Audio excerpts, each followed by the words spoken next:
Welcome, folks, to Wake Up Call. Who knows how many I've done now in the last 20 years, but I try to bring you some of the more important stories. I want to give a shout out to Alex Jones of Infowars.com and PrisonPlanet.com. He digs down and he doesn't report anything he couldn't prove in a court of law. So it's shocking. A lot of what he says is more shocking than what I tell you, but it's 100% sure and provable. I want to read you something. This is a quote from someone. I'll tell you who after I read it.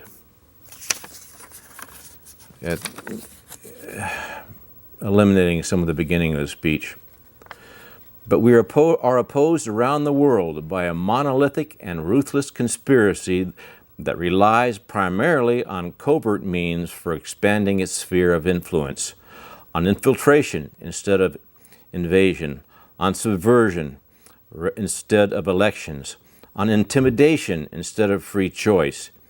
It is a system that has conscripted vast human and material resources into the building of a tightly knit, highly efficient machine that combines military, diplomatic, intelligence, economic, scientific, and political operations.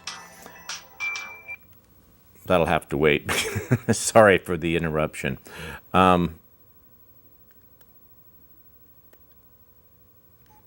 These touch phones, I don't know what to say about those. John F. Kennedy.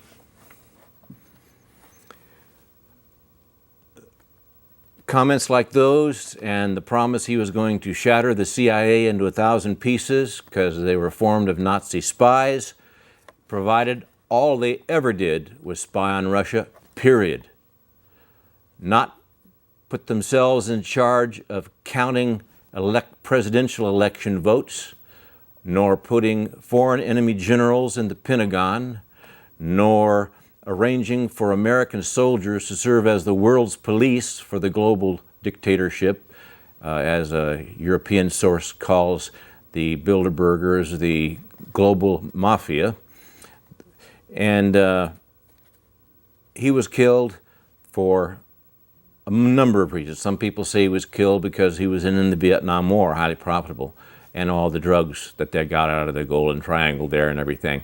That's one reason. Some people say, well, no, the mob did it because he messed up their casinos in Cuba. Well, that's how they got the mob to participate. Others say, well, he was doing away with, the private bank called Federal Reserve and printing money and distributing it directly into our economy rather than gifting it to private banks to then lend back as their own money at interest, ever compounding interest that can never be caught.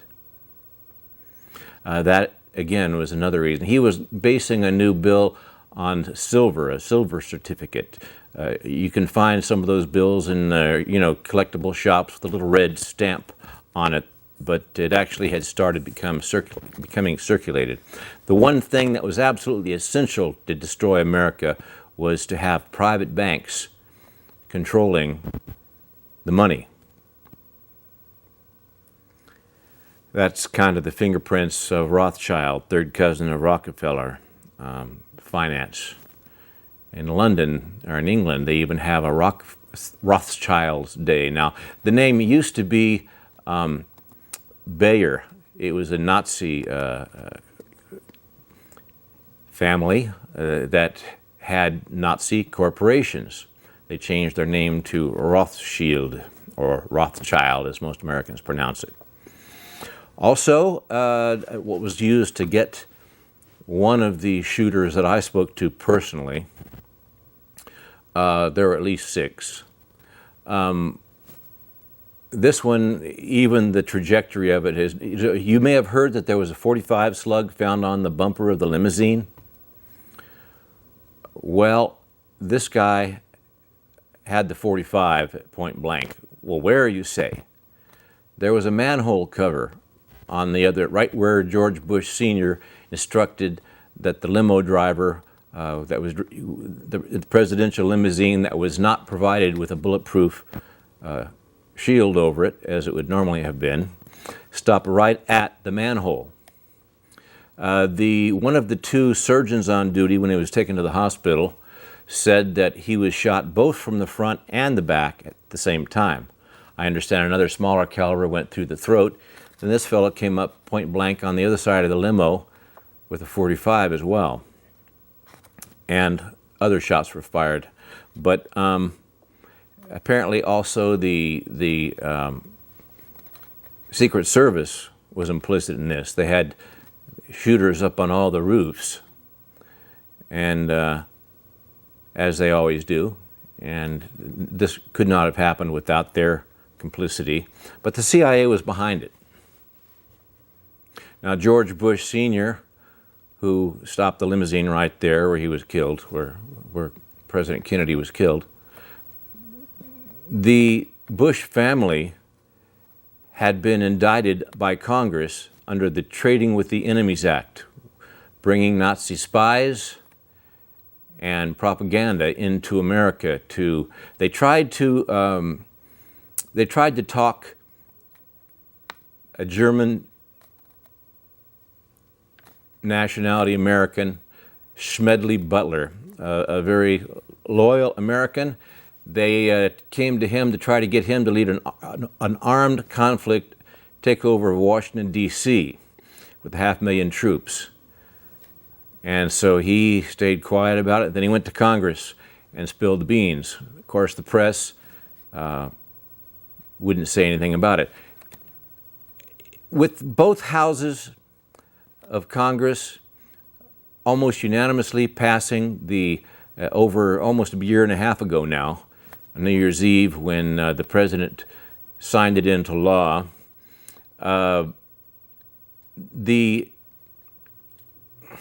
USDA, or NDAA, National Defense Authorization Act, the biggest story in our history. It essentially destroys the Constitution and Bill of Rights.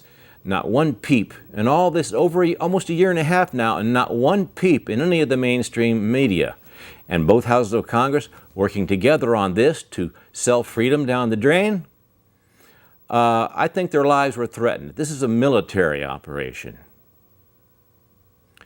I believe the United Nations has been invading this country quietly out of uniform now for some 25 years. It began in my church, the Los Angeles University Cathedral, Pastor Dr. Gene Scott. A brilliant man, graduated top of his class from Stanford University, had the largest communications network in history. And they had, they completely owned all ABC, NBC, all these different big news outlets and newspapers, no truth coming out anywhere. And they could not risk one honest man with a huge communications network who knew about things going on to come out and spill the beans on television. They could not take the chance. So international cops, Interpol, also FBI, ATF, you name it, and I say at least a dozen different countries, came into our church, out of uniform of course, made themselves ushers to count the money, were stealing money right out of the collection plate, torturing the pastor, systematically murdering off our congregation. I went to the FBI, couldn't get any resolution. I went to the LAPD, what do they call it? The Special Division for Complaints on things like this. I went to the Central Intelligence Agency. I went to, finally I requested a grand jury hearing. Now the way I found out I had a grand jury hearing, since the letter notifying me when and where it was going to be was intercepted, I was handed clandestinely a duplicate copy of it. And so they weren't expecting me to show up at this hearing. Knowing I wasn't expected and that it was very dangerous, I waited to go till about an hour and a half after the thing was already underway. And I walked in, all the jurors' eyes got as big as white donuts and their jaws dropped. And then I looked over the other direction and I saw an exact look-alike of me addressing the judge. Black female Judge Richards on the state side in downtown Los Angeles.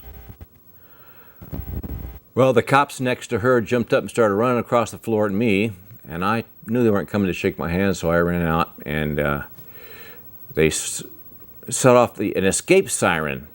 Sounded like an air raid siren, but I guess it was really, there's probably a jail in that building, so they basically, "Stop that honest man, he's gonna blow our cover here," you know. But anyway, I found out that the jurors did rule that it had to go to open court. And of course, they were sequestered, so their families didn't have any idea what the hearings were about, and had no idea that their loved ones were not the only ones to die that day and shortly thereafter, or what the hearings were about, because they could not allow an open trial, because that would have exposed, in its early stages, foreign military invasion organized by the Central Intelligence Agency, who actually planned the overthrow of America in U.S. think tanks using U.S. tax monies. Now, Barack Obama, his real name is Barry Soetoro, who worked for the CIA. Also, his grandmother had worked for the CIA. His dad had worked for the CIA. Had a history of his relatives having worked for the CIA. So they kind of liked him. The FBI, of course, the FBI had gotten film of Barry Soetoro planning during his college days the overthrow of America, talking about how they were going to do it stage by stage. And that's what Breitbart was going to reveal. Breitbart, the investigative reporter that's brought down a lot of corrupt entities like Acorn and whatnot, and exposed a lot of governments, city governments and whatnot, that were highly corrupt.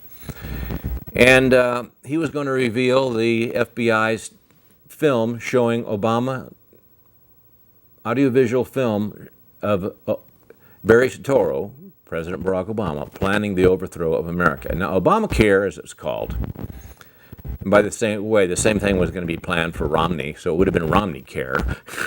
Okay, it's all, you know, you can pick whoever you want to pick, but you're going to get the same thing. But they really didn't trust a self-made millionaire who injected himself into the system. They want someone that was never really a naturalized citizen, who was born in Kenya, that the CIA said, you know, we'll make you a star if you do exactly as we tell you. So that's what we have as a president. Obamacare, so-called, had two provisions I really, particularly, that I know of and don't like, and that is to disarm Americans. Why his highest order priority when he was reelected, so-called, even though the votes weren't counted, the CIA told you who won. Our boy won.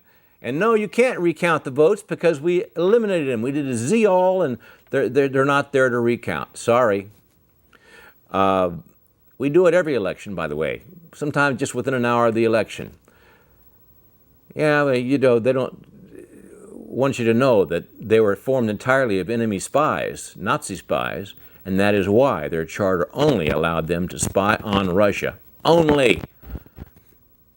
Now, a high-ranking Navy SEAL went public the other day. Of course, the